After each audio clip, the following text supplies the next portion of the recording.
18তম বিধানসভার প্রথম অধিবেশন যেন হয়ে উঠল ইতিহাসের এক আবেগঘন মুহূর্ত সাক্ষী। সকাল থেকেই কড়া নিরাপত্তায় মুড়ে ফেলা হয়েছিল বিধানসভার চত্বর, অথচ সেই নিরাপত্তা বলয়ের মধ্যেও ছিল উৎসবের আমেজ, নতুন স্বপ্নের উচ্ছ্বাস আর গণতন্ত্রের এক নতুন অধ্যায়ের সূচনার প্রত্যাশা। দিনের শুরুতেই বিধায়ক হিসেবে শপথ গ্রহণ করেন মুখ্যমন্ত্রী শুভেন্দু অধিকারী। এরপর একে একে শপথ নেন মন্ত্রিসভার সদস্যরা এবং রাজ্যের বিভিন্ন প্রান্ত থেকে নির্বাচিত বিধায়কেরা। সেই তালিকায় বিশেষভাবে নজর কেড়েছেন উত্তর দিনাজপুর জেলার 4 নবীন মুখ। রায়গঞ্জের বিজেপি বিধায়ক কৌশিক চৌধুরী, করণদিঘির বিজেপি বিধায়ক বিরাজ বিশ্বাস, হেমতাবাদের বিজেপি বিধায়ক হরিপদ বর্মন এবং কালিয়াগঞ্জের বিজেপি বিধায়ক উৎপল ব্রহ্মচারী। হেমতাবাদের নেশার কারবারের সাথে যুক্ত থাকার অভিযোগে এক যুবককে গ্রেফতার করল হেমতাবাদ থানার পুলিশ।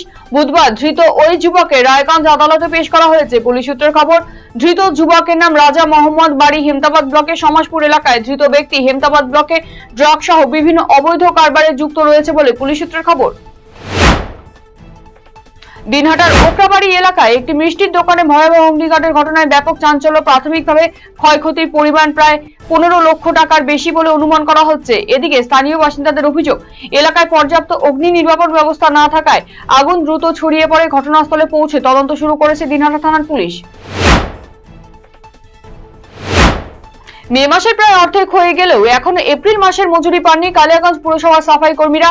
এই প্রেক্ষাপটে বিক্ষোভ প্রদর্শন এবং বৃহস্পতিবার থেকে কর্মবিরতির ডাক দিলেন সাফাই কর্মীরা। বুধবার দুপুরে পুরপ্রধান বিশ্বজিৎ কুণ্ডুর সঙ্গে দেখা করে এপ্রিলের বকেয়া মজুরি প্রদানের জোরালো দাবি জানান তারা। বেতন না মেলায় সংসার চালাতে ভীষণ কষ্ট হচ্ছে তাদের।